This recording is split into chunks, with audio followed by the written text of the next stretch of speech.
اے ایمان والو، اللہ سے ڈرو جیسا ڈرنے کا حق ہے، اور تم مرو تو مسلمان ہو کر مرو۔ حضرات محترم،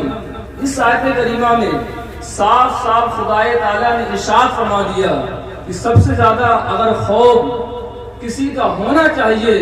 تو وہ اللہ رب العزت کو ہونا چاہیے، یعنی خدائے تعالیٰ سے ایسا ڈرو جیسا ڈرنے کا حق ہے، یعنی ذرہ برابر بھی کوئی کام ایسا نہ ہونے پائے کہ جس سے بے خوفی ظاہر ہوتی ہے۔ مسلمان پر فرض ہے کہ وہ ہر وقت خدائے پاک سے ڈرتا رہے اور اس بات پر ایمان رکھے کہ ہمارے ہر فعل و عمل، دلی ارادوں کو خدائے پاک دیکھتا اور جانتا ہے۔ بڑی طاقت و قوت کا مالک، بادشاہوں کا بھی بادشاہ ہے، اس کی گرفت، اس کی پکڑ اِنَّا بَطْشَ رَبِّكَ لَشَدِيدٌ کے مطابق بڑی سخت، اگر اس کا عذاب آ جائے تو دنیا کی ساری طاقتیں، سائنس کی ساری رفتیں وہاں بیکار اور پست ہو کر نظر آتی ہیں۔ چنانچہ قرآن مجید میں ارشاد فرماتا ہے کہ اِنَّ عَذَابَ رَبِّكَ لَوَاقِعٌ مَا لَهُ مِن دَافِعٍ، یعنی جب رب کا عذاب آ جائے تو کوئی بھی طاقت اسے روک نہیں سکتی۔ حضرات محترم، اس آیت کریمہ کے نازل ہونے کے بعد صحابہ اکرام علیہم رضوان نے عرض کیا، یا رسول اللہ صلی اللہ تعالی علیہ وسلم کی شخص میں اتنی طاقت ہے کہ وہ خدائے پاک سے ویسا ڈر سکے جیسا ڈرنے کا حق ہے، ہم کمزور بندوں سے اس تقوی کا حق ادا ہونا کس طرح ممکن ہے؟ تو خدائے تعالیٰ کا فضل و کرم دیکھیے، اس کی مہربانی دیکھیے، اس نے اپنے بندوں کی جب اس حالت کو دیکھا تو قرآن مجید میں ارشاد فرما دیا کہ فَاتَّقُوا اللَّهَ مَا اسْتَطَعْتُمْ، تو اللہ سے ڈرو جہاں تک ہو سکے، یعنی اپنی طاقت، اپنی وسعت کے مطابق خدائے پاک سے ڈرو، مگر ڈرو ضرور۔ حضرات محترم، خدا کا خوف ایک ایسی چیز ہے جس کے ہوتے ہوئے برائی کی جل پڑ سکتی ہے۔ آج جو ہم میں برائیوں کا وجود ہے اس کی اصل وجہ یہی ہے کہ ہمارے دلوں کے اندر خدا کا خوف باقی نہ رہا۔ خدا کا خوف نکل جانے سے تمام برائیاں، تمام بیماریاں ان دلوں کے اندر پیوست ہو چکی ہیں۔ حضرات محترم، ایک بزرگ نے ایک بچے کو دیکھا جو رو رہا تھا، تو ان بزرگ نے اس بچے سے پوچھا، بیٹا کیوں رو رہا ہے؟ تو بچہ کہنے لگا کہ حضور، آج میں قرآن پاک کی ایک آیت کا سبق پڑھ کر کے آیا ہوں، اسی وقت سے خدا کے خوف سے رو رہا ہوں۔ حضرات محترم، آپ اندازہ لگائیے، سوچئے کہ ہمارے اسلاف کے بچوں کا عالم کیا تھا، آج ہمارے بچوں کا عالم کیا ہے۔ آپ اندازہ لگائیے، سوچئے، اپنے دلوں پر ہاتھ رکھ کر کے دیکھیے، اپنے گریبانوں میں جھانک کر کے دیکھیے، یہ ہمارے اسلاف کے بچوں کا عالم تھا، لیکن آج ہمارا عالم کیا ہے؟ ہمارے اسلاف کے بچوں کا عالم تو یہ تھا، جب قرآن مجید کی تلاوت کیا کرتے تھے تو ان کے دل خوف خدا سے کانپ جاتے تھے۔ جب قرآن مجید کی آیات کی تلاوت کیا کرتے تھے تو ان کے دلوں کے اندر خدا کا خوف پیدا ہو جاتا تھا، ان کے دل خدا کے خوف سے تھرا جاتے تھے، لرز جاتے تھے، کانپ جاتے تھے۔ حضرات محترم، آج ہم اپنے دلوں کے حالات کو دیکھیں، اپنے دلوں کا جائزہ لیں اور دیکھیں کہ آج ہمارے دلوں کا کیا ہو چکا ہے، آج ہمارا کیا ہو چکا ہے کہ اگر ہمیں نصیحت کی باتیں بھی بتائی جاتی ہیں لیکن ہمارے دلوں پر کوئی اثر نہیں ہوتا، لیکن ہمارے اسلاف کے بچوں کا عالم یہ ہے۔ حضرات محترم، تو ان بزرگ نے اس بچے سے پوچھا کہ بیٹا وہ کون سی آیت تھی جسے پڑھ کر کے تم خوف خدا سے کانپنے لگے، تمہارا دل خوف خدا سے لرز اٹھا، وہ کون سی آیت تھی؟ حضرات محترم، وہ بچہ کہتا ہے کہ خدائے تعالیٰ قرآن مجید فرقان حمید میں ارشاد فرماتا ہے، قرآن مجید فرقان حمید میں ارشاد فرماتا ہے کہ فَاتَّقُوا النَّارَ الَّتِي وَقُودُهَا النَّاسُ وَالْحِجَارَةُ، کہ اس آگ سے ڈرو کہ جس کا ایندھن نافرمان بندے اور پتھر ہیں۔ کہتا ہے کہ جب میری ماں چولہے میں جلانے کے لیے بڑی بڑی لکڑیاں رکھتی ہے، انہیں آگ لگاتی ہے، اگر انہیں آگ نہ لگے تو ان کو آگ لگانے کے لیے نیچے سے چھوٹی لکڑیاں رکھتی ہے تاکہ ان چھوٹی لکڑیوں کو آگ لگ کر کے بڑی لکڑیوں میں آگ لگ جائے۔ کہتا ہے کہ جب جہنم میں بڑے بڑے نافرمان بندوں کو ڈالا جائے گا اور انہیں آگ لگائی جائے گی، اگر کہیں ایسا ہوا کہ انہیں آگ نہ لگی تو کہیں ایسا نہ ہو کہ انہیں آگ لگانے کے لیے مجھ جیسے چھوٹے بندوں کو نہ ڈال دیں۔ اللہ، حضرات محترم، آپ اندازہ لگائیے، سوچئے کہ ایک چھوٹے سے بچے کے دل میں خدا کا خوف پیدا ہو گیا اور وہ رونے لگا، لیکن آج ہم بڑی بڑی عمر کے ہو گئے تو کبھی خدا کے خوف سے ایک آنسو تک نہ بہا۔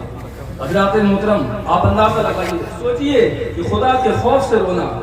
برائیوں کو دھو دیتا ہے، گناہوں کو مٹا دیتا ہے۔ حضرات محترم اگر خدا کے خوف سے ایک آنسو نکل جائے تو وہ اللہ کی بارگاہ میں ایک بہت ہی مقبولیت کا حامل بن جاتا ہے، اور ایک بڑی مقبولیت کے ایک شان و شوکت کا حامل بن جاتا ہے۔ حضرات محترم ہمیں سوچنا چاہیے، غور کرنا چاہیے کہ ایک نہ ایک دن ہمیں اس دنیا سے ضرور جانا ہے۔ ہمیں اللہ عز و جل کو حضور کھڑے ہو کر کے ایک ایک سوال کا جواب دینا ہے۔ خدا تعالیٰ کہے گا کہ ہم نے تمہیں تمام طرح کے انعامات و اکرام سے مشرف فرمایا،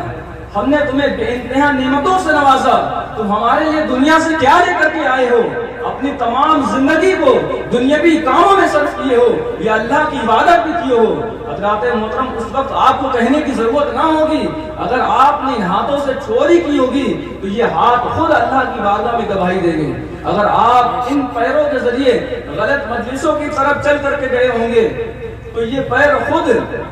قیامت کے دن اللہ کے حضور گواہی دیں گے۔ اگر آپ نے اس زبان کے ذریعے غلط کلمات استعمال کیے ہوں گے تو یہ زبان خود اللہ کی بارگاہ میں گواہی دے گی۔ اگر آپ نے ان آنکھوں کو، ان کانوں کو غلط جگہ استعمال کیا ہوگا تو یہ زبان، یہ کان، یہ آگ، یہ ہمارے جسم کے اعضاء حضرات محترم اللہ کے حضور کھڑے ہو کر کے ہمارے خلاف گواہی دیں گے۔ اسی لیے خدا تعالیٰ قرآن مجید میں ارشاد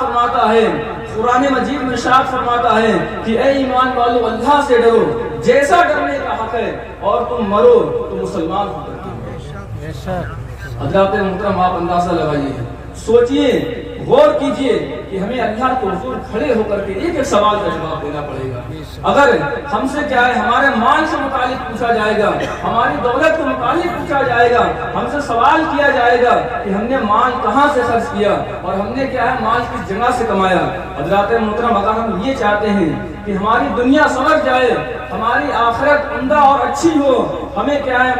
ہم خدا عز و جل کو حضور کھڑے ہو کر کے ہمارے معاملات میں آسانی ہو، تو ہم کو یہ چاہیے کہ ہم اپنے آپ کو دینی کاموں میں لگا دیں اور ہمیشہ ان کاموں سے باز رہیں جو کیا ہے ہمارے آخرت کو بگاڑنے والے کام ہیں، ہمارے آخرت کو برباد کرنے والے کام ہیں۔ ہم کیا ہے نمازوں کے پابند ہو جائیں، روزوں کے پابند ہو جائیں، صاحب نصاب ہو تو اپنے مالوں کی زکات کو ادا کرنا شروع کر دیں، اور کیا ہے اپنے آپ کو تمام حرام کاموں سے بچا لیں۔ حضرات محترم اللہ کے نبی صلی اللہ علیہ وسلم ارشاد فرماتے ہیں کہ الصلاۃ عماد الدین، کہ نماز دین کا ستون ہے۔ جس نے نماز کو قائم رکھا اس نے دین کو قائم رکھا، اور جس نے نماز کو چھوڑ دیا اس نے دین کو ڈھا دیا۔ حضرات محترم آپ اندازہ لگائیے، سوچئے یہ ہمارے نبی کا فرمان ہے، ہم کیا کرتے ہیں؟ آپ اندازہ لگائیے، آپ سوچئے کہ آج ہم نماز پڑھ کر کے دین کو قائم رکھنے کا کام کر رہے ہیں یا اپنے ہاتھوں سے اپنے دین کو ڈھانے کا کام کر رہے ہیں۔ حضرات محترم ہمیں سے بے شمار ایسے لوگ ہوں گے جو نماز کی پابندی نہیں کرتے ہوں گے، نمازوں سے دور و نفور نظر آتے ہوں گے۔ اس لیے ہم لوگوں کو یہ چاہیے کہ نماز کی پابندی کریں، کیونکہ اللہ کے نبی صلی اللہ علیہ وسلم کی یہ سب سے پیاری عبادت تھی۔ اللہ کے نبی صلی اللہ علیہ وسلم کا ارشاد ہے کہ الصلاۃ معراج المؤمنین، کہ نماز مومن کی معراج ہے۔ اللہ کے نبی صلی اللہ علیہ وسلم ارشاد فرماتے ہیں کہ الصلاۃ قرۃ عینی، کہ نماز میری آنکھوں کی ٹھنڈک ہے۔ اگر ہم یہ چاہتے ہیں کہ ہم اپنے آقا مدینے والے مصطفیٰ صلی اللہ علیہ وسلم کی آنکھوں میں ٹھنڈک پہنچائیں تو حضرات محترم ہمیں یہ چاہیے کہ ہم کیا ہے نماز کو قائم کرنا شروع کر دیں۔ خدا تعالیٰ قرآن مجید میں ارشاد فرماتا ہے کہ فویل للمصلین الذین هم عن صلاتهم ساہون، کہ ویل ہے ان لوگوں کے لیے جو اپنی نمازوں سے بے خبر ہے۔ حضرات محترم آپ اندازہ لگائیے، سوچئے حدیث پاک میں آتا ہے کہ ویل جہنم کی وہ وادی ہے کہ جہاں دنیاوی پہاڑ ڈال دیا جائے تو وہ بھی ریزہ ریزہ ہو جائے، وہ بھی چکنا چور ہو جائے۔ تو حضرات محترم یہ ویل جیسی جہنم کی وادی کا عذاب ان لوگوں کو دیا جائے گا جو اپنی نمازوں سے بے خبر ہیں۔ بے خبر ہونے کا مطلب یہ ہے کہ نمازیں تو پڑھتے ہیں لیکن چھوڑ چھوڑ کر ادا کرتے ہیں۔ ایک ٹائم کی پڑھ لی، 2 ٹائم کی چھوڑ دی، 2 ٹائم کی پڑھ لی، 3 وقت کی چھوڑ دی، یہ نماز کو ادا کرتے ہیں لیکن صحیح طریقے سے نماز کو ادا نہیں کرتے، رکوع و سجود کو صحیح ڈھنگ سے نہیں کرتے۔ آپ اندازہ لگائیں، سوچیں کہ ویل جیسی جہنم کی وادی کا عذاب ان لوگوں کے لیے ہے جو نماز تو پڑھتے ہیں لیکن صحیح ڈھنگ سے نمازوں کو ادا نہیں کرتے۔ آپ اندازہ لگائیں، آپ سوچیں، اپنے سینے پر ہاتھ رکھ کر کے دیکھیں کہ وہ لوگ جو کہ نماز پڑھتے ہی نہیں ہیں، حضرات محترم آپ اندازہ لگائیں کہ وہ لوگ جو نماز ہی نہیں پڑھتے ہیں ان کو جہنم میں کس طرح کا عذاب دیا جائے۔ جو لوگ نماز کو پڑھتے ہیں انہیں جہنم کی اس وادی کا عذاب دیا جائے گا کہ اگر جہاں دنیا کا پہاڑ ڈال دیا جائے تو وہ بھی ریزہ ریزہ ہو جائے۔ وہ لوگ جو سرے سے نماز ہی نہیں پڑھتے ان کا عالم کیا ہوگا۔ حضرات محترم آپ اندازہ لگائیے، سوچئے، نمازوں کی فکر پیدا کیجئے، عبادتوں میں اپنا دل لگائیے، اللہ کے ذکر کی طرف دوڑیے، عبادتوں کی جانب رغبت کیجئے۔ حضرات محترم کوئی شخص دنیا کے اندر ایسا نہیں ہے جو اس دنیا میں ہمیشہ رہا ہو۔ ایک نہ ایک دن وہ دن ضرور آنا ہے کہ موت ہمارا خاتمہ کرتے ہوئے نظر آئے گی۔ ہم نے بے شمار لوگوں کو اپنے کانوں پر اٹھایا ہے، ہم نے ان ہاتھوں کے ذریعے بے شمار لوگوں کو قبر کے اندر لٹا دیا، اپنے ان ہاتھوں کے ذریعے سے ہی ہم نے ان کو مٹی دی، انہیں کیا ہے قبر کے اندر لٹا کر کے اوپر سے مٹی دے ڈالی،